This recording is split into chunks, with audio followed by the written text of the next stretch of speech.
نحمده ونصلي على حبيبه الكريم أما بعد فأعوذ بالله من الشيطان الرجيم بسم الله الرحمن الرحيم يا أيها الذين آمنوا اتقوا الله وكونوا مع الصادقين۔ ایک مرتبہ درود شریف پڑھیں۔ اللہم صلی علی سیدنا و شفیعنا و حبیبنا و مولانا محمد وبارک وسلم صلاۃ و سلاما علیک یا رسول اللہ صلی اللہ تعالی علیہ وسلم۔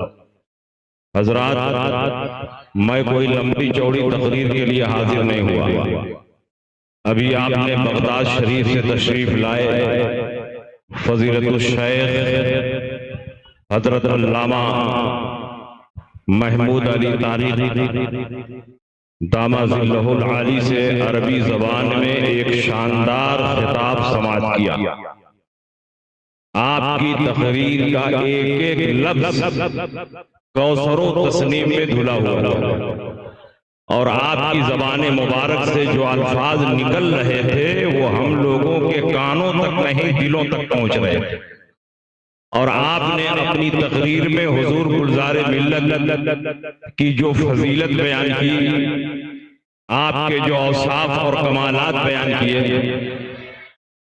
ایک مرتبہ درود شریف پڑھ لیں۔ اللہم صلی علی سیدنا و شفیعنا و حبیبنا و مولانا محمد وبارک وسلم صلاۃ و سلاما علیک یا رسول اللہ صلی اللہ تعالی علیہ وسلم۔ حضرات، آپ نے ابھی بغداد شریف حضرت جنید بغدادی کی مسجد کے خطیب و امام اور وہاں کے مدرس اعلیٰ اور عظیم مفتی فضیلت الشیخ حضرت علامہ محمود علی طارق مد ظلہ العالی سے عربی زبان میں ایک شاندار خطاب سماعت کیا۔ آپ نے اپنی تقریر میں جن عقائد و نظریات کو پیش کیا، اور آپ نے اپنی تقریر میں بیان فرمایا کہ یہی بغداد کے اولیاء کرام کے عقائد و نظریات ہیں، یہی بغداد کے اولیاء کرام کا مسلک ہے۔ اس سے یہ بات ثابت ہو گئی کہ مسلک اعلیٰ حضرت کوئی نیا مسلک نہیں، بلکہ اولیاء کرام کے مسلک کا نام مسلک اعلیٰ حضرت ہے۔ جنید بغدادی کے مسلک کا نام مسلک اعلیٰ حضرت، سر سختی کے مسلک کا نام مسلک اعلیٰ حضرت ہے۔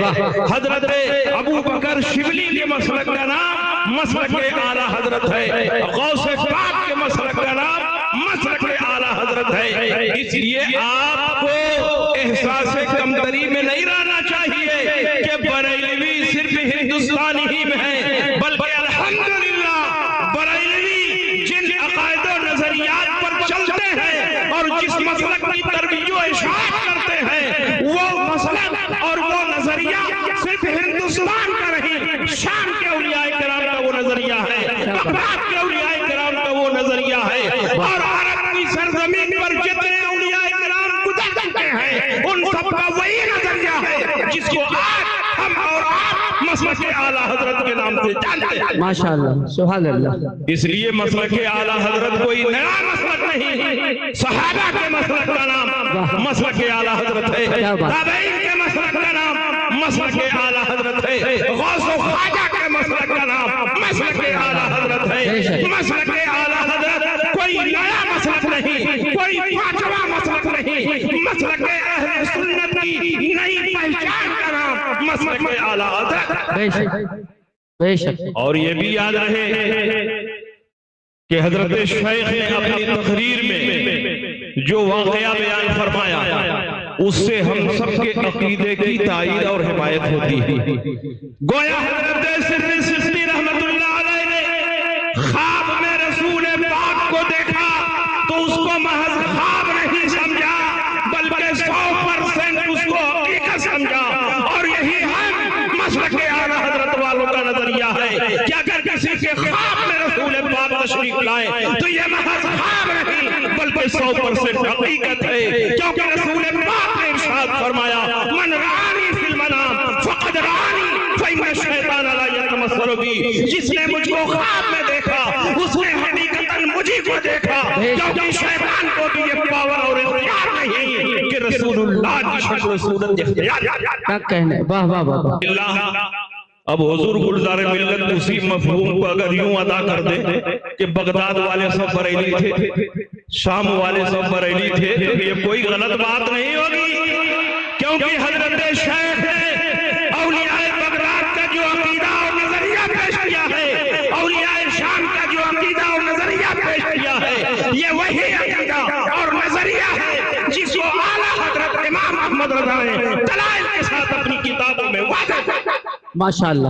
اس لیے ہم بریلوی صرف ہندوستان ہی میں نہیں ہیں بلکہ دنیا بھر میں بریلوی موجود ہے، اور الحمدللہ آج بھی ہم سواد اعظم ہیں، سب سے بڑی جماعت ہم ہیں، اور الحمدللہ اس جماعت کی نمائندگی اور اس جماعت کی ترجمانی کسی دور میں اعلیٰ حضرت امام احمد رضا فرماتے رہے، ان کے شہزادے حجت الاسلام اور حضور مفتی اعظم فرماتے رہے، تاج الشریعہ فرماتے رہے، اور آج کے دور میں اسی مسلک کی ترجمانی حضور محدث کبیر، حضور گلزار ملت اور حضور قائد ملت. کیا بات ہے، واہ واہ واہ واہ واہ. اس لیے میرے بھائیوں میں تقریر کے لیے حاضر نہیں ہوا، وقت بہت کم ہے.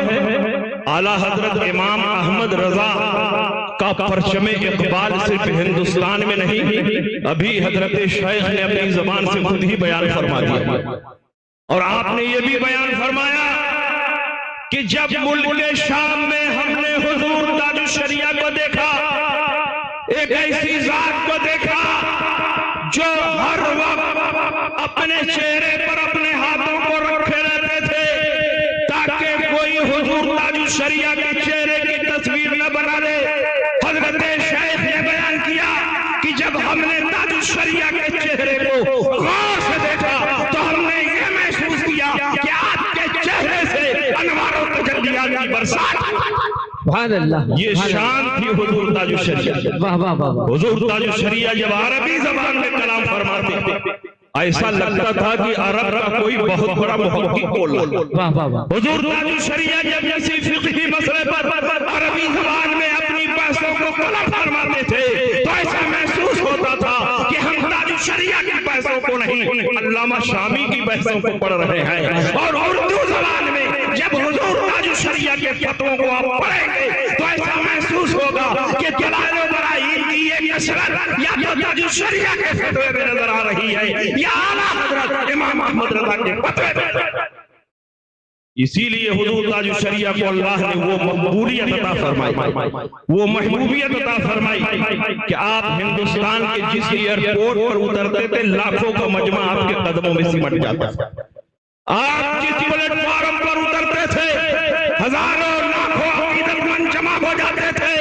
جس آبادی سے گزرتے تھے سنیت کی کھیتی لہلہانے لگتی تھی، جس ویرانے میں قدم رکھتے تھے عشق مصطفیٰ کا پرچم بلند ہو جاتا تھا.